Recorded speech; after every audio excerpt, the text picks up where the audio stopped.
ಅಕ್ಕಯ್ಯ ತಮ್ಮಯ್ಯ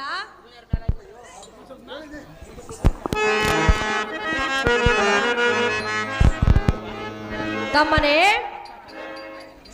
ಆಗದೆ ಸೀತೆಯನ್ನು ಬಯಸಿ ರಾವಣನು ಹತನಾಗಿ ಹೋದನು. ಆದರೆ ಗುರುಪತ್ನಿಯಾದ ತಾರೆಯನ್ನು ಮೋಹಿಸಿ ಚಂದ್ರನ ಕೊಂದನ ಪಡೆದನು. ಅವರಿವರ ಸುದ್ದಿ ಎನ್ನ ಮುಂದೆ ಹೇಳಬೇಡ. ಆಗದೆ ಅನುಜನೇ, ಅಕ್ಕಯ್ಯ ಇವಳೆಲ್ಲ ಬಯಸಿ ವ್ಯರ್ಥವಾಗಿ ನೀನು ಕೆಟ್ಟು ಹೋಗಬೇಡ. ನೀನು ಈ ಸ್ತ್ರೀಗಳನ್ನು ವಶ ಮಾಡಿ ಕೊಟ್ಟರೆ ನಾನು ಕೆಡವುದಿಲ್ಲ. ಹಾಕ್ರದೆ ಹೆಣ್ಣು ತಾನಾಗಿ ಒಲಿದು ಬರಬೇಕು. ಒಲಿದು ಬರುವಂತೆ ನೀನು ಮಾಡಬೇಕು. ಹಾಕ್ರದೆ ನಾನೇನು ಮಾಡಬೇಕು? ನನ್ನ ತಮ್ಮನ ಪ್ರೀತಿಸಂದು ಹೇಳು ಅಕ್ಕಯ್ಯ. ಎಲ್ಲೋ ಮೂರ್ಖ, ಹಾಕ್ರದೆ ಒಬ್ಬ ಸ್ತ್ರೀಯಳ ಮುಂದೆ ಹೋಗಿ ನನ್ನ ತಮ್ಮವನ್ನು ನಿನ್ನನ್ನು ಪ್ರೀತಿಸುವನೆಂದು ಹೇಳಬೇಕೆ? ಇಷ್ಟಪಟ್ಟಿರವನಂದು ಹೇಳು. ಹಾಕ್ರದೆ ಇಷ್ಟಪಡುವುದಕ್ಕೆ ಅವಳೇನು ಕನ್ನಮಣಿಯಲ್ಲ. ಕಣ್ಣ ಮನೆಯನ್ನು ನಾನು